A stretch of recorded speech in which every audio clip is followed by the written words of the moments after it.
Pessoal, vamos falar sobre a situação na Ucrânia. Hoje, dia 28 de janeiro, são 8 horas da manhã aqui no Rio, 1 hora da tarde em Kiev, no momento que eu gravo esse vídeo. E bom, ontem o Lula recusou enviar munição do Leopard 1 para a Alemanha, né? Recusou justamente porque não quer ajudar a Ucrânia. Temia que a Alemanha enviasse isso para a Ucrânia, o que é uma tristeza no final das contas, infelizmente, né? A Alemanha também estava considerando mandar o Leopard 1 além do Leopard 2 para a Ucrânia. Bom, a verdade é, nenhuma novidade nisso daí, né? Eu alertei a todos antes da eleição que Bolsonaro errou sim em não apoiar a Ucrânia, mas Bolsonaro poderia ter sido convencido, Bolsonaro poderia mudar de ideia, Lula não. Lula é alinhamento automático com todas as ditaduras e regimes autoritários do mundo inteiro. O Lula apoia o Irã, é lógico que o Lula apoia o Putin. Se bobear, vai até ampliar a cooperação do Brasil com a Rússia. Enfim, de qualquer forma, não tem o que fazer, né? O que os brasileiros esperavam ao eleger um ladrão corrupto para a presidência da República? Fazer o quê?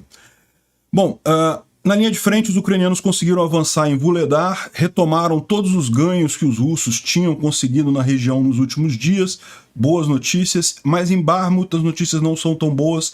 Ao sul de Bakhmut, os russos conseguiram avançar mais um pouquinho e já está difícil usar a rota sul de abastecimento de Bakhmut, né? Vamos ver como é que isso daí vai progredir. E algumas universidades ucranianas estão proibindo o russo como língua, não pode usar a língua russa nas universidades. Será que isso seria justo? Vamos entender esses assuntos e outros assuntos em detalhes. Essas notícias foram sugeridas por Picanha do Lula, Peter Dumbledore, Tupiniquim e várias outras pessoas. Obrigado aí ao pessoal que sugeriu a notícia, obrigado a você que está assistindo o nosso vídeo. Se você gosta do nosso conteúdo, por favor, deixa o seu like e se inscreva aqui no canal, né? Pois bem, vamos falar, a gente vai falar um negócio do Lula no final do vídeo, tá, gente? Mais um incêndio em shopping center na Rússia. Não chega a ser uma grande novidade, volta e meia tem incêndio na Rússia. E como a gente já falou aqui, a maior parte das vezes é o pessoal querendo recolher seguro, porque os negócios estão muito ruins, a economia russa está colapsando, o próprio dono do negócio taca fogo para tentar pegar o seguro, pelo menos, né? E dá para ver que também um outro problema que tem na Rússia, aparentemente, é o problema do combate a incêndio, né? Dá para ver aqui o pessoal tentando apagar o incêndio com um balde. O embaixador da Ucrânia na França, ele disse que já tem 321 tanques pesados prometidos ao longo desse ano aqui para a Ucrânia, né? Um bom número, mais do que a Ucrânia falou que precisava. É lógico, não vai chegar tudo de uma vez, vão chegar ao longo desse ano todo de 2023, mas de qualquer forma deve fazer uma grande diferença na linha de frente essa força adicional, né?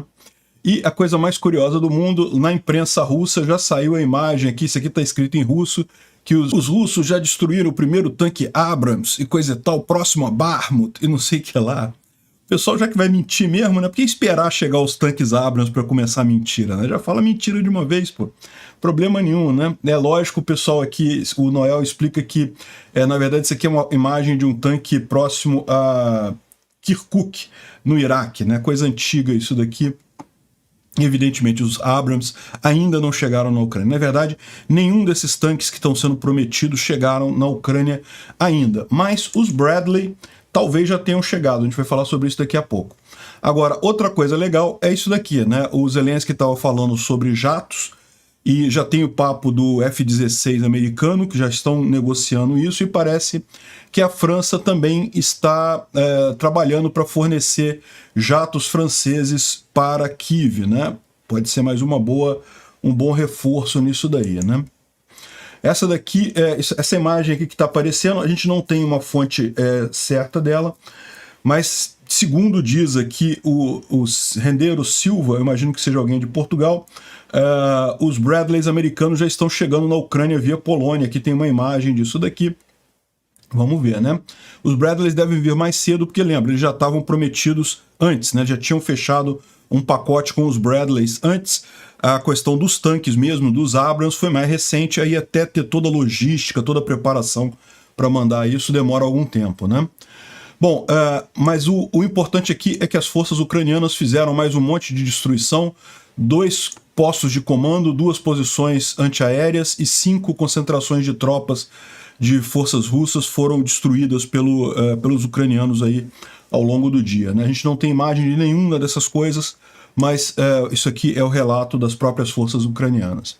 A Natalia Gemeniuk, que é a porta-voz do Comando Sul das forças ucranianas, ela disse que o foco no momento no sul da Ucrânia é justamente em depletar as tropas russas, ou seja, destruir, causar dano às tropas russas o máximo possível, impedindo eles de criar locais de deslocamento, de posicionamento permanente, né, e preparando para uma possível ofensiva futura pelo exército ucraniano. Então esse é o foco, é por isso que a gente vê tantos ataques aqui nessa região sul da Ucrânia. É preparação. Quando é que vai ser essa ofensiva, a gente não sabe, mas deve ser em algum ponto, né? Bom, a gente falou alguns dias atrás sobre a ofensiva ali em Oryhiv, né?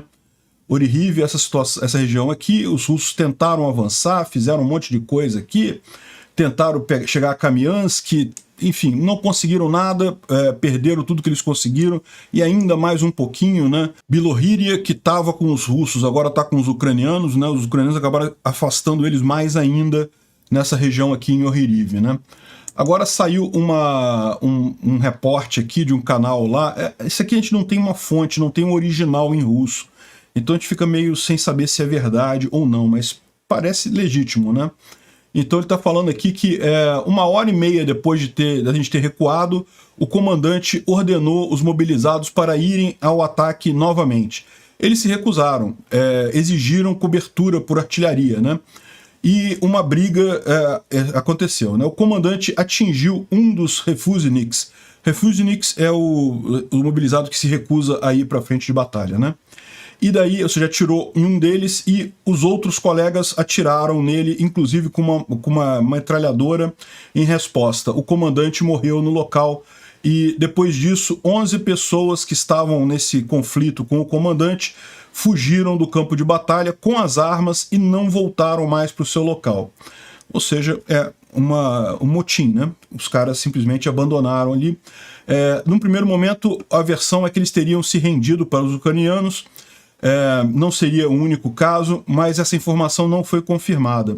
Os mobilizados são desertores e são procurados e tem uma lista já por aí, né? Ou seja, o que eles estão dizendo aqui é que essa tentativa de avanço aqui em Oryhiv não apenas não funcionou, como causou até motim entre as tropas russas ali na região. E, bom, outro lugar também que os russos parecem que não tiveram muito sucesso foi justamente aqui em Vuhledar.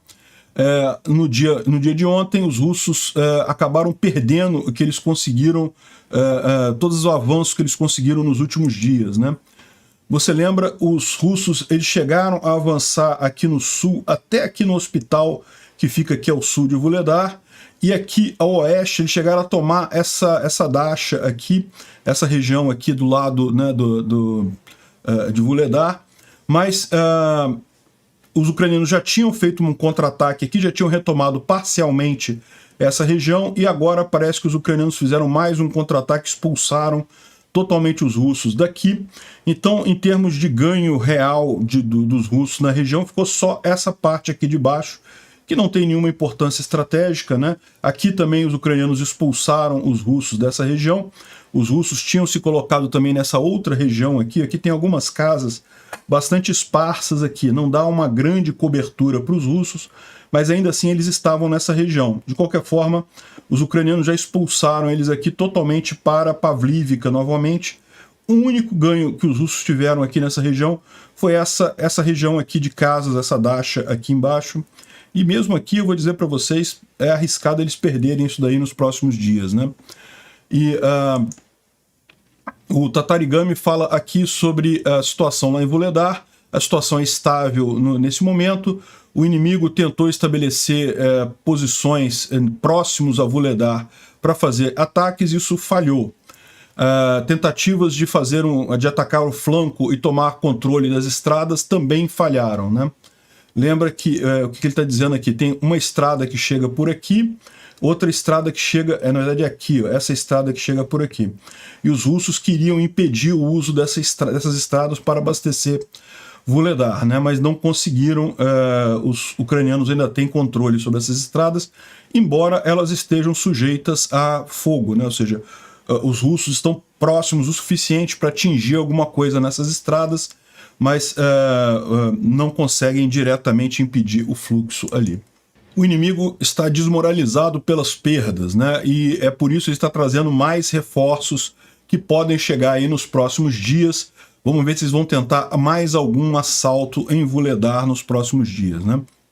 Como a gente falou, aqui na região de Vuhledar, diferente lá de Bakhmut, né, de Soledar e coisa e tal, em que o grupo Wagner coloca os prisioneiros na linha de frente, se morrer, morreu, ninguém tá nem aí pro cara. Aqui em Vuhledar são tropas de elite do exército russo, então quando esse pessoal sofre muitas baixas, isso tem um efeito diferente nas tropas, né? Eles estão trazendo mais reforços, pode ser que tentem novamente nos próximos dias, mas agora que já perderam o fator surpresa, que já tentaram avançar e não conseguiram, se torna muito pouco provável que consigam de fato tomar Vuhledar, né? É sabido que eles tentaram retornar pessoas feridas para a linha de frente só 2 dias após o ferimento.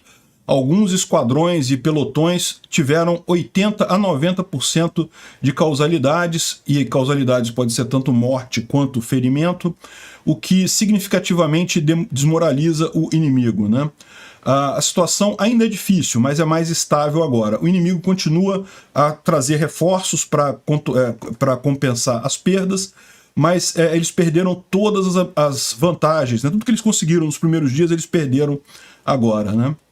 Aqui tem mais um relato do Khodakovsky, né? Aqui está o original em russo, e aqui ele falando que durante a captura de Pavlivka, a palavra Dasha ficou bastante falada nas linhas de frente, né? Nas ondas de rádio, né?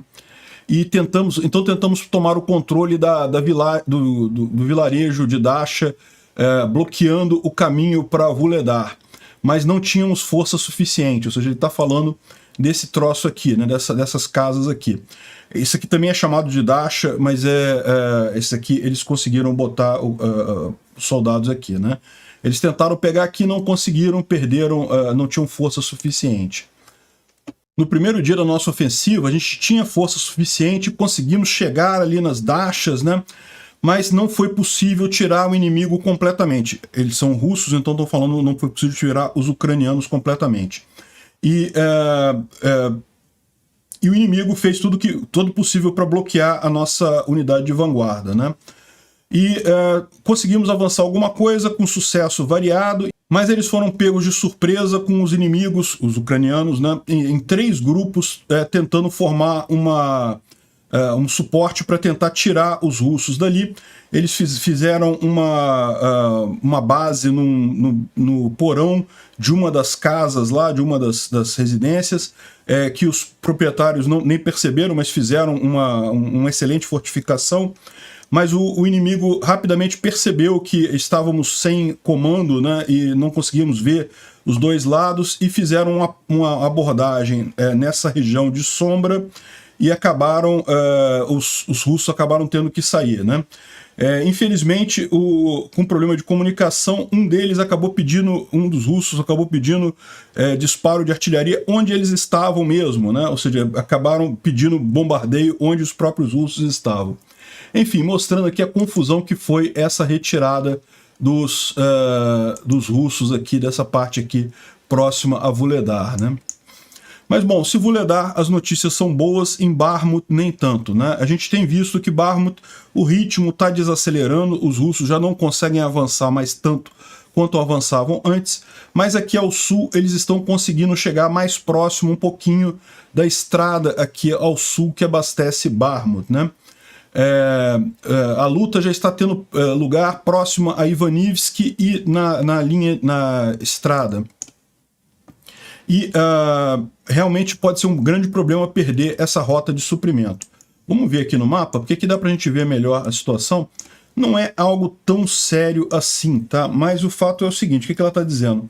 As brigas já estão acontecendo aqui, ó, próximo a Ivanivsky, que é esse vilarejo aqui, Chassiv Yar, que é essa cidade maior aqui, ela já foi bombardeada pelos russos, E o problema que eles estão dizendo é justamente que essa rota aqui, que tem mais de um nome, aqui está como N32, né? Mas tem outros lugares que dão outro nome para essa rota sul aqui, que seria a rota de suprimento de Bakhmut, né? E como vocês sabem, aqui a norte, também a M3, também já está comprometida, porque os russos estão muito próximos aqui, já está muito difícil usar essa rota aqui de suprimento. Com isso, Bakhmut perdeu duas grandes rotas de suprimento que eles tinham, né?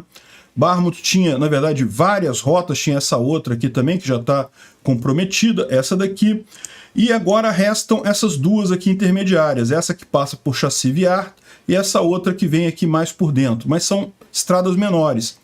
E qual que é o problema disso, né? Se os ucranianos pretendem fazer um recuo de Bakhmut, em algum momento eles vão ter que fazer um planejamento aí, porque essas estradas não são tão grandes e firmes aqui quanto as principais que estão sendo bloqueadas pelos russos aqui na região, né? Então, é aquele negócio, Bakhmut não é uma cidade estratégica, diferente de Vuhledar. Vuhledar é estratégica. Vuhledar é uma cidade muito menor, mas é muito mais estratégica. Por quê? Porque justamente permite os russos usarem as ferrovias aqui no sul, e isso ajudaria demais os russos nessa região. Além disso, ela é a cidade maiorzinha em toda essa área aqui. Por mais que ela seja uma cidade pequena, se os russos tomarem ela aqui, os ucranianos não têm muita coisa para proteger até chegar nesse rio aqui. Então os russos avançariam um grande pedaço de território aqui, o que certamente implicaria em dificuldade no futuro para os ucranianos retomarem essa área, né?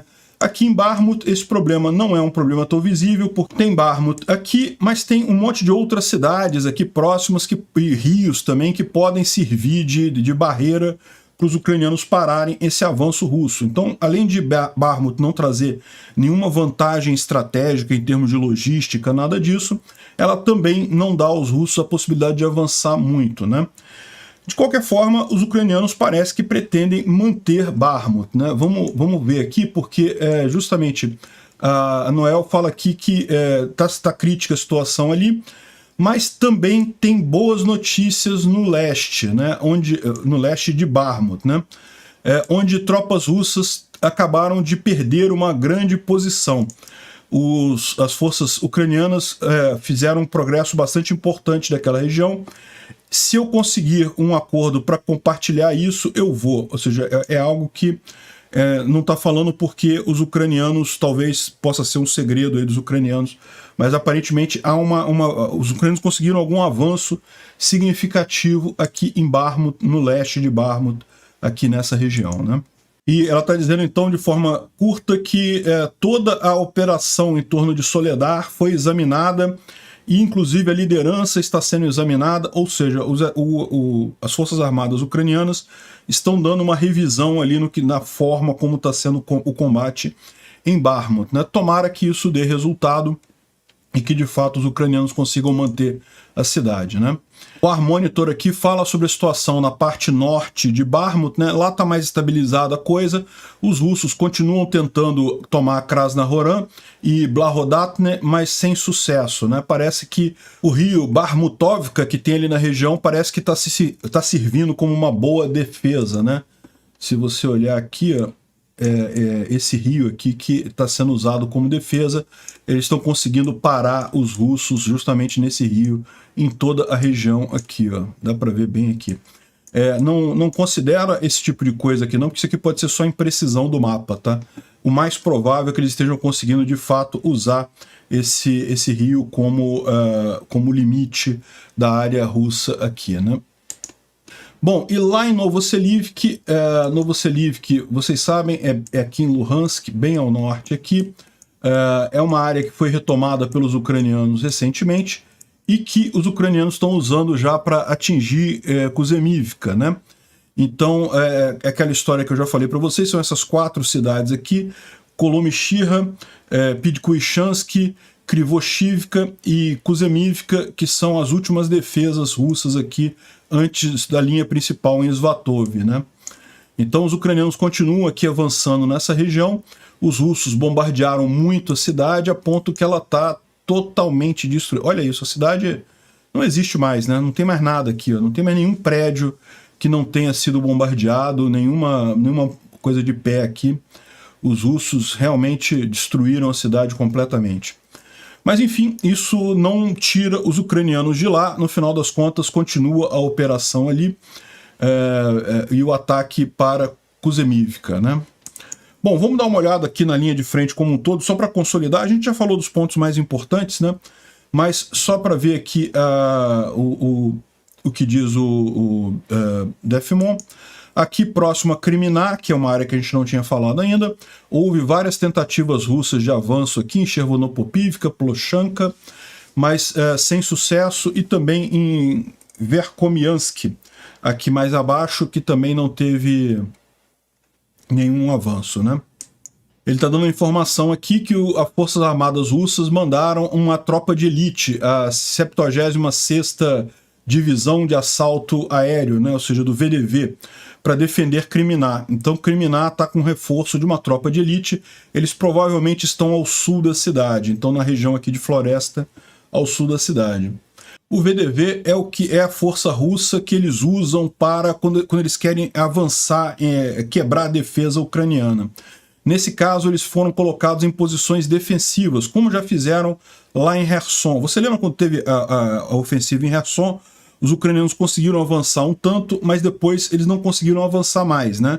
E daí só conseguiram retomar toda a margem direita do Dnipro quando os russos saíram ali da região devido a problemas de logística. O que parou os ucranianos ali foi justamente essas tropas do VDV, né? Então eles foram bem efetivos em Kherson e, portanto, é pouco provável que os ucranianos tentem avançar ao sul de Kriminá, né? Então, ou seja, o que ele está dizendo é justamente que aqui a coisa ficou mais estática por conta disso daí, né? Aqui, a região de Bakhmut, a gente já falou sobre isso. Em Donetsk, também teve tentativa de avanço aqui em Vodiane e aqui Nevelsk, deve ser essa região aqui, porque aqui é Marinka, aqui é Vodiane, aqui sobrou é Nevelsk. De qualquer forma, né, foram bloqueados pelos ucranianos, não houve avanço significativo aqui, né? Em Vuhledar também a gente já falou, os russos mandaram um monte de coisa, um monte de veículos, e acabou sendo tudo destruído por lá, né? Por hora, a 72ª e a 68ª Brigada ucranianas conseguiram parar os ataques russos, e isso resultou em muitas perdas russas, né? Como a gente já falou nisso daí, né? Bom, parece que algumas pessoas lá no Kremlin, insiders lá do Kremlin, disseram para Bloomberg que o Putin está preparando uma grande ofensiva para iniciar talvez tão cedo quanto fevereiro ou março, né? A gente já tinha falado sobre isso, a gente sabe que existe aí uma grande ofensiva em planejamento pelos russos aqui. Pode ser até que seja essa ofensiva aqui em Vuhledar, mas isso é pouco provável, isso é muito pequeno para ser essa ofensiva. Muito provavelmente aqui em Vuhledar é uma ofensiva preparatória, é algo que eles planejavam ter para justamente preparar uma ofensiva maior ainda, com a liberdade de usar a ferrovia aqui na região, né? Então os russos estão planejando aqui essa grande ofensiva para algum momento bem próximo, e o Instituto para o Estudo da Guerra lembra que eles já disseram sobre isso, que essa ação ofensiva deve ser em Luhansk. Ou seja, eles devem vir aqui por Luhansk, deve ser nessa região aqui a tentativa de ofensiva russa aqui na região, né? Eles falam sobre vários outros assuntos aqui, inclusive sobre a questão da tentativa russa de controlar os bloggers militares, né, lá na Rússia. Eles estão preocupados porque tem havido muitas críticas a atuação do exército russo, e com isso o Kremlin quer controlar esse espaço de informação, mas é aquilo que eu falo para vocês, né? A informação descentralizada e distribuída tem exatamente esse condão. Isso é muito difícil de controlar, por mais que o pessoal tente fazer censura, bloquear, criar robô, criar coisa, não adianta. A informação descentralizada, ela acaba fluindo, e isso está prejudicando muito o Kremlin, porque está gerando toda essa briga, né? A gente viu isso, Prigozhin com Strelkov, com não sei o que lá, realmente, e a gente vai falar mais adiante um pouquinho, tem muitas outras críticas nisso daí, né? Outra coisa é que os russos estão querendo proibir os bloggers militares que vão lá na linha de frente, né? Na Rússia tem um conjunto de repórteres que vão na linha de frente lá e fazem imagens e coisa e tal, Isso muitas vezes já resultou em coisas trágicas, né? Como, por exemplo, eles entregarem posições russas e coisa e tal, acabarem ajudando os ucranianos nisso daí. E o The Guardian, ele fala aqui numa matéria sobre as ofensivas ali em Zaporísia, e eles falam que como aumentou a temperatura ali, os ucranianos estão esperando uma grande ofensiva russa na região, né? Eu não sei, o pessoal está falando que ninguém sabe de onde virá essa ofensiva russa, né? Mas eu acho que eu tendo a concordar com o Instituto para Estudo da Guerra. Essas ofensivas ali em Orihhiv e Vuhledar são muito fracas para serem a grande ofensiva russa, né? Podia ser uma preparação, uma preparatória? Pode ser, mas o mais provável é que seja realmente outra coisa. Agora, o pessoal lá está meio apavorado lá na Rússia, porque o Solovyov, que é um grande propagandista russo, um cara que, né, sempre defendeu muito a Rússia, ele acabou indo na linha de frente. Essa matéria aqui, ó, o cheerleader número 1 do Putin começou a criticar as forças russas, né? O Solovyov, ele foi à linha de frente e daí ele voltou de lá criticando muito a situação lá. Ele falou que comprovou os erros de planejamento, as ordens absurdas dadas. Enfim, o pessoal na Rússia está preocupado com isso, né? Se o principal... Esse cara aqui, ó, o Solovyov é esse cara aqui, ó. Vocês já devem ter visto a imagem dele aí em propaganda russa, né? E esse cara, ele tá criticando agora, dizendo que tem um monte de erro, um monte de problema, porque ele foi na linha de frente e viu um monte de besteira lá. Pois é. Aqui, mais uma rebelião de mobilizados lá da Sibéria, reclamando que os comandantes mentiram sobre onde eles estariam servindo, né? Muitos russos foram mobilizados dizendo que eles ficariam na defesa territorial, ou seja, só na defesa da própria Rússia, e acabaram sendo mandados lá para a linha de frente, né? Bom, isso aqui é um assunto um tanto polêmico, tá? Vocês sabem, a Ucrânia é um país em que se fala principalmente duas línguas, né? O russo e o ucraniano. Tem outras línguas, evidentemente, mas russo e ucraniano são as principais línguas lá. E, em princípio, nunca teve problema, sempre teve uma convivência tranquila, né? O pessoal que fala russo e ucraniano são línguas que não é tão fácil de ser inteligível uma com a outra, mas você pode tirar uma ideia mais ou menos. Espanhol e português, dá para entender alguma coisa, são línguas parecidas, né? E o que acontece é que, com a invasão russa da Ucrânia, muitos ucranianos estão começaram a associar o russo à língua do colonizador, né, do cara que quer invadir, a agressão russa e coisa e tal.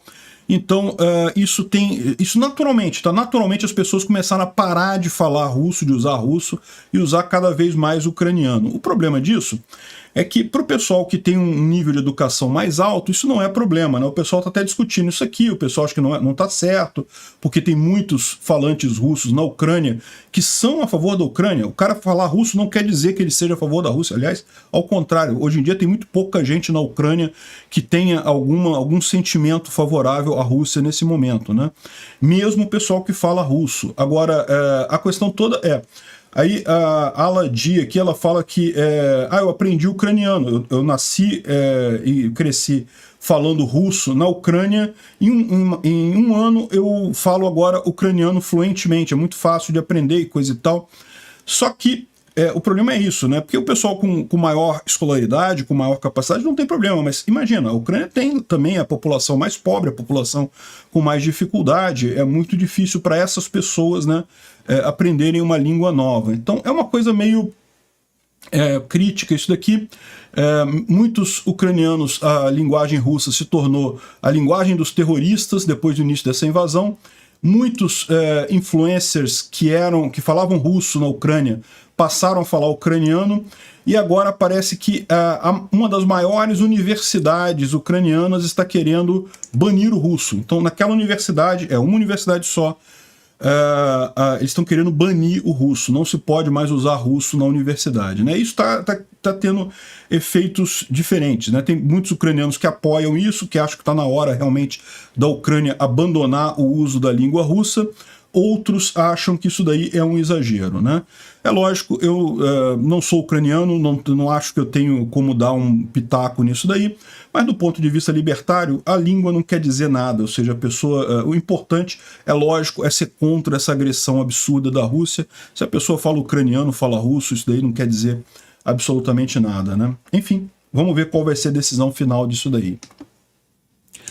E bom, o presidente do Brasil, o Lula, o ladrão corrupto do Lula, negou fornecer munição para a Alemanha porque ela poderia chegar na Ucrânia, né?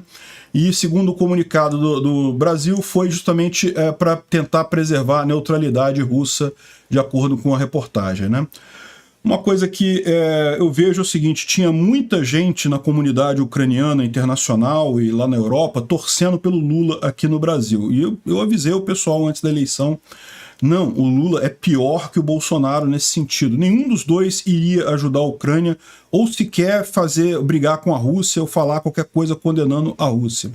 Mas o Lula é muito pior do que isso, porque o Lula tem um histórico de se associar com ditaduras e regimes autocráticos, inclusive com o próprio Putin, muito maior do que o Bolsonaro. O Bolsonaro era um cara que, ok, ele errou, sempre critiquei o Bolsonaro por isso, ao não apoiar a Ucrânia, ao querer manter ligações com a Rússia, ele alegava fertilizante, não sei o que lá e coisa e tal, besteira isso, não tem lógica nenhuma se aliar ao nazismo por causa de fertilizante. Que lógica é essa, né? Não existe isso. Ou como tem muita gente aqui no Brasil dizendo, essa guerra a gente não tem nada a ver com ela. Que como não? É lógico que tem. Essa guerra é do mundo todo. É a guerra justamente contra uma invasão de território. Se a gente deixar o Putin invadir o território da Ucrânia só porque ele tem exército mais forte, e aí, onde é que isso vai parar? Quando é que vai qualquer país agora que tiver uma força armada mais forte vai se sentir autorizado a invadir os vizinhos, porque, né, já que pode, por que não? Ou seja, é muito mais importante, sim, já é uma guerra de todos no mundo, mesmo que não seja uma guerra mundial ainda, né? Enfim, mas eu avisei isso, o Bolsonaro poderia ser convencido, se os Estados Unidos desse algum incentivo para o Bolsonaro, é possível que ele fosse convencido a apoiar a Ucrânia e a renegar a Rússia. Agora, o Lula não, o Lula ele automaticamente, ele apoia o Irã, apoiou o ditador do Irã, apoia Venezuela, Cuba, tudo quanto é ditadura do mais baixo nível, ele apoia, né? E eu fico engraçado, eu tô vendo um monte de bloggers estrangeiros falando, mas eu não entendi, como assim? O Lula, que é de esquerda, é um cara gente boa, ele não vai ajudar a Ucrânia. Infelizmente, esse pessoal acha que conhece o Lula. Não, o Lula não é isso. O Lula é o pior tipo de gente que existe no mundo. O Lula é só um corrupto filho da puta, não tem nada além disso nele. O cara, o pessoal na Europa e coisa e tal, fica achando que o Lula, por ser de esquerda, é da esquerda moderada, da esquerda liberal, da esquerda progressista, que é a esquerda que tem na Europa, que tem nos Estados Unidos. Não, o Lula é da esquerda marxista, é da esquerda que acha que tem que tirar a propriedade privada, que tem que criar campo de concentração, campo de trabalho forçado. O Lula é esse tipo de gente. Ele não é essa coisa boazinha que o pessoal andou pintando dele, além de ser um corrupto, né? Enfim, vários estrangeiros chocados com essa coisa do Lula. Não é surpresa nenhuma. Eu avisei antes da eleição isso, né? Bom, aí muita gente está falando também, mas a Alemanha não está mandando o Leopard 2 para a Ucrânia? Essa munição que o Brasil tem é do Leopard 1, né? Mas exatamente esse é o problema. O Brasil é o grande país que ainda usa o Leopard 1. O Leopard 1 é a versão antiga do Leopard alemão. O Brasil tem uma quantidade de Leopard. A Alemanha nem pediu os Leopards do Brasil. O problema a Alemanha tem também um monte de Leopard 1 lá e não está usando. Então a ideia era transferir esses Leopard 1 também para a Ucrânia. Parece que tem 88 deles lá, é um número significativo, e como a Alemanha não está usando eles, o Leopard 1 não é tão bom quanto o Leopard 2, mas já é alguma coisa, né? Só que qual que é o problema? Como a Alemanha não usa mais o Leopard 1, ela não tem mais munição para o Leopard 1. Então não adianta mandar um tanque sem munição. O que o tanque vai fazer lá na frente, né? E o Brasil, como o Brasil usa, ele tem fábricas que produzem munição para o Leopard 1, tem um estoque enorme de munição para o Leopard 1, não custaria nada para o Brasil mandar essa munição lá para a Alemanha. e a Alemanha depois daria isso para a Ucrânia, né? Mas não vai acontecer isso. A gente sabia que não ia acontecer isso. O Lula não vai deixar esse tipo de coisa. Está mais provável o Lula fazer acordo com a Rússia e ajudar a Rússia do que ajudar a Ucrânia. Olha só, eu vou até fazer um outro vídeo sobre isso, porque esse assunto, eu estou falando aqui no contexto da guerra da Ucrânia, mas tem implicações de outro nível, né? O Lavrov já está falando em fazer a moeda comum do BRICS. Não duvido nada o Lula embarcar nisso daqui, tá? Não duvido nada mesmo, porque é o que eu falo. Lula é alinhamento automático com as piores ditaduras do mundo, com os piores ditadores e autocratas do mundo aqui no Brasil. Infelizmente, estamos indo para o caminho errado. Eu espero que a gente consiga muito rapidamente tirar o Lula via impeachment ou bloquear ao máximo as ações danosas dele ao país lá no Congresso. O Congresso tem maioria de direita aqui no Brasil agora, o Congresso que vai tomar posse agora dia 1º de fevereiro. Tomara que a gente consiga bloquear as ações do Lula aqui no Brasil para fazer o mínimo de mal possível durante esses 4 anos e a gente conseguir tirar ele daqui a 4 anos, porque não vai ser nada de bom, não vai ter nada de bom vindo desse governo. Obrigado por assistir o vídeo até o final. Além de curtir, compartilhar e se inscrever no canal, considere se tornar patrocinador com valores a partir de R$ 1,99. Clique no botão Seja Membro abaixo para saber as condições e vantagens de patrocinar o canal. Mais informações sobre o nosso projeto, visite nossos sites indicados na tela.